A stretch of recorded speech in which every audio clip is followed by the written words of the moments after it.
दोस्तों इस वीडियो के माध्यम से हम सेगा जी इंडस्ट्रीज लिमिटेड स्टॉक के ऊपर details fundamental and technical analysis करने जा रहे हैं। देखिए दोस्तों, ये स्टॉक अभी 50 रुपीज से नीचे की तरफ आने की कोशिश कर रहा है। 50 रुपीज के आसपास ये अभी काम कर रहा है और ये लेवल के आसपास अगर आप इन्वेस्टमेंट के हिसाब से देखोगे, अभी जो इन्वेस्टमेंट लोगों ने कर रहे हैं 46% लोगों ने ये जो स्टॉक के अंदर डिलीवरेबल पोजीशन बना के जा रहे हैं। तो 46% लोगों का ये मानना है कि स्टॉक इसी लेवल से पॉजिटिव डायरेक्शन पे ऊपर की तरफ मोमेंटम को देखने के लिए मिलेगा। तो स्टॉक देखो, अगर टेक्निकल के हिसाब से देखोगे, स्टॉक अभी ऊपर लेवल से थोड़ा नीचे की तरफ मोमेंटम को देखने के लिए मिल रहा है। लगभग ऊपर लेवल के आसपास आप देखोगे 95 से स्टॉक 50 के आसपास आके पहुंच चुका है। तो लगभग अराउंड 45-50% के आसपास ऊपर लेवल से करेक्शन हमको इस पे देखने के लिए मिल रहा है।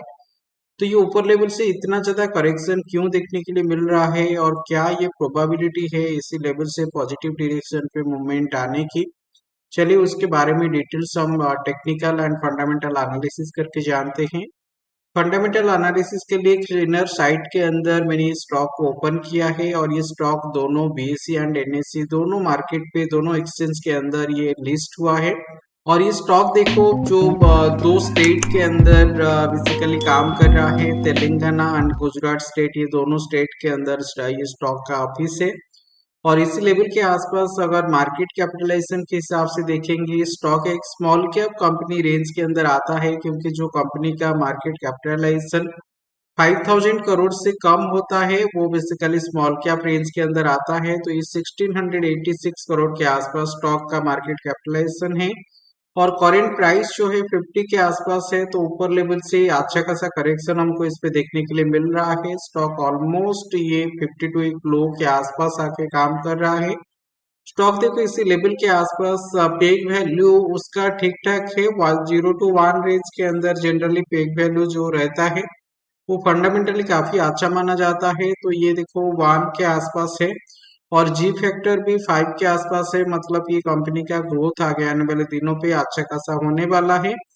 पी वैल्यू जो है, पी देखो यहाँ पे 20 to 25 रेंज के अंदर अगर कंपनी रहता है पी वैल्यू, तो वो ओके ओके माना जाता है। तो ये 26 के आसपास है। तो ये लेवल के आसपास पी वैल्यू भी उसका ठीक ठाक है। और प्रमोटर होल्डिंग जो है, प्रमोटर होल्डिंग थोड़ा इसी लेवल के आसपास कंसर्न बन सकता है, क्योंकि प्रमोटर होल्डिंग अभी 50% से थोड़ा नीचे की तरफ हमको देखने के लिए मिल रहा है। और ये लेवल के आसपास अगर हम उसका इन्वेस्टर सेक्शन को देखेंगे, देखो 2021 दिसंबर के आसपास प्रमोटर होल्डिंग अराउंड 48% के आसपास था और अभी धीरे धीरे ये प्रमोटर होल्डिंग थोड़ा कम हुआ है। तो 4% के आसपास प्रमोटर होल्डिंग इसी लेवल के आसपास कम हुआ है, जो कि 44.71% के आसपास हमको देखने के लिए मिल रहा है। और ये लेवल के आसपास डीआईए का जो होल्डिंग था 4.7% के आसपास, डीआईए के पास जो सारे होल्डिंग था इसी लेवल के आसपास वो बेच के निकल चुके हैं। और ये लेवल के आसपास जनरली पब्लिक जो 45% होल्ड रखा था, अभी धीरे धीरे पब्लिक इसके अंदर खरीदारी कर रहा है। तो पब्लिक इसी लेवल के आसपास 8% ज्यादा इसी लेवल के आसपास खरीदारी हमको देखने के लिए मिल रहा है। तो यहाँ पे देखो पब्लिक जनरली खरीदारी कर रहा है, उसका प्रमोटर थोड़ा बहुत उस पे सेलिंग कर रहे हैं, डीआईआई पूरा सेल करके इस पे निकल चुका है। और ये लेवल के आसपास अगर उसका क्वार्टरली रिजल्ट को देखेंगे, देखो क्वार्टरली रिजल्ट ऑलमोस्ट देखो सेम सेम नेट प्रॉफिट इसी लेवल के आसपास हमको देखने के लिए मिल रहा है। तो यहाँ पे देखो नेट प्रॉफिट के हिसाब से हम देखेंगे तो अराउंड 15, 16, 15, 13, 21, तो ऐसे नेट प्रॉफिट देखो ऑलमोस्ट सेम सेम आ रहा है। और यहाँ पे अगर टोटल प्रॉफिट एंड लॉस के हिसाब से देखेंगे, प्रॉफिट एंड लॉस के हिसाब से देखो प्रॉफिट एंड लॉस स्टेटमेंट के हिसाब से थोड़ा बहुत ये प्राइस जो है, जो प्रॉफिट है, धीरे धीरे ऊपर की तरफ जा रहा है। तो ये एक पॉजिटिव सिग्नल दे रहा है स्टॉक का वैल्यू ऊपर की तरफ जाने की। और यहाँ पे देखो मार्च 2024 के आसपास जो प्रॉफिट आया था 57 करोड़ के आसपास, अभी ये मार्च 2025 के आसपास जो रिजल्ट आने वाला है ये 65 करोड़ के आसपास दिखा रहा है, मतलब अराउंड 10% के आसपास, 10 to 15% के आसपास ये बढ़ोतरी प्रॉफिट पे हमको देखने के लिए मिलने वाला है। तो ये देखो पॉजिटिव डायरेक्शन पे मार्केट को लेके जाने की इसी लेवल के आसपास ये सिनारियो बना रहा है।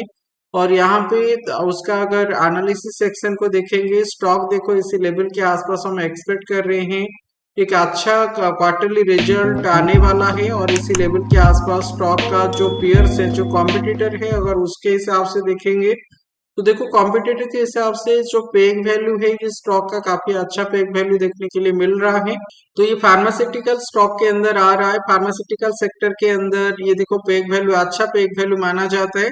और ये सबसे अच्छा पेइंग वैल्यू डॉक्टर रेड्डी का है, लेकिन ये लेवल के आसपास अगर देखेंगे जो सेकंड एंड थर्ड हाईएस्ट है, सेकंड है शिप्ला का है और जो थर्ड सबसे अच्छा यहाँ पे देखने के लिए मिल रहा है सिगाजी इंडस्ट्री का। तो देखो आगे आने वाले दिनों पे ये स्टॉक के अंदर प्रॉपर ग्रोथ हमको देखने के लिए मिलेगा। अभी ऊपर लेवल से जो सेलिंग प्रेशर हमको इसमें देखने के लिए मिला है, तो ये सेलिंग प्रेशर के हिसाब से एक अपॉर्चुनिटी बन रहा है इसी लेवल के आसपास खरीदारी करने की, क्योंकि अभी स्टॉक इसी लेवल के आसपास आके काम कर रहा है। ये एक सपोर्ट का लेवल है, 43 लेवल के आसपास पाइवट पॉइंट का लेवल आ रहा है और इसीलिए ये 43 लेवल के आसपास आने के बाद इसी लेवल के आसपास देखो आके ये टच करके फिर ऊपर की तरफ आ रहा है। और ये लेवल के आसपास अगर आप रिट्रेसमेंट लाइन ड्रॉ करके देखोगे, क्योंकि देखो जो अगर फंडामेंटली सही कंपनी होता है तो वो जनरली 40% के आसपास रिट्रेस होने के बाद उसी लेवल के आसपास हमको प्रॉपर सपोर्ट देखने के लिए मिलता है। तो ये स्टॉक के अंदर अगर देखेंगे तो यहाँ पे देखो मैं एक बार रिट्रेसमेंट के लिए यहाँ पे ड्रॉ कर रहा हूँ। तो देखो रिट्रेसमेंट के लिए आप देखोगे ये स्टॉक देखो 61.8% के आसपास ऑलरेडी रिट्रेस हो गया है। तो ज्यादातर इसी लेवल के आसपास आप देखोगे ये 61.8% जो रिट्रेसमेंट लेवल है ये एक गोल्डन फिबोनाची रेशियो का लेवल, फिबोनाची रिट्रेसमेंट लेवल के हिसाब से बोला जाता है। तो इसी लेवल के आसपास देखो प्रॉपर सपोर्ट हमको देखने के लिए मिल रहा है। जो ज्यादातर सिनेरियो है इसी लेवल से पॉजिटिव डायरेक्शन पे मूवमेंट हमको देखने के लिए मिलना चाहिए, लेकिन हमको अभी ब्लाइंडली इसके ऊपर कोई पोजीशन वगैरह नहीं लेना है, थोड़ा वेट करना है। स्टॉक मिनिमम 60 के ऊपर 2 से 3 हफ्ता अगर सस्टेन करेगा तो अभी इस पे खरीदारी कर सकते हैं। अगर इसके अंदर खरीदारी करेंगे प्रोजेक्शन के हिसाब से ऊपर लेवल के आसपास हम कहाँ पे टारगेट लेके जाएंगे, तो देखो यहाँ पे हमारा जो पहला टारगेट होगा, पहला टारगेट इसी 90 लेवल के आसपास हमारा रहेगा। और जिस लेवल से हमको रिजेक्शन देखने के लिए मिला था तो ये लेवल के आसपास हमारा पहला टारगेट रहेगा।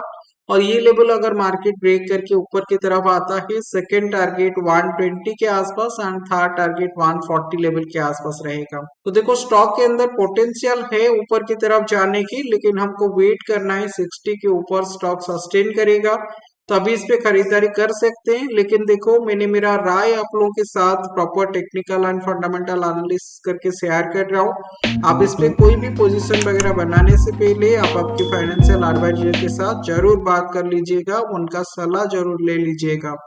अगर आपको ये वीडियो के माध्यम से कुछ सीखने के लिए मिल रहा है, कुछ मदद मिल रहा है, दोस्तों वीडियो को लाइक जरूर करना, सपोर्ट करना, सब्सक्राइब करके आपकी दोस्त लोगों के साथ इसको शेयर जरूर कीजिएगा। चलिए दोस्तों फिर मिलते हैं एक अगले न्यू इंफॉर्मेटिव वीडियो को लेके।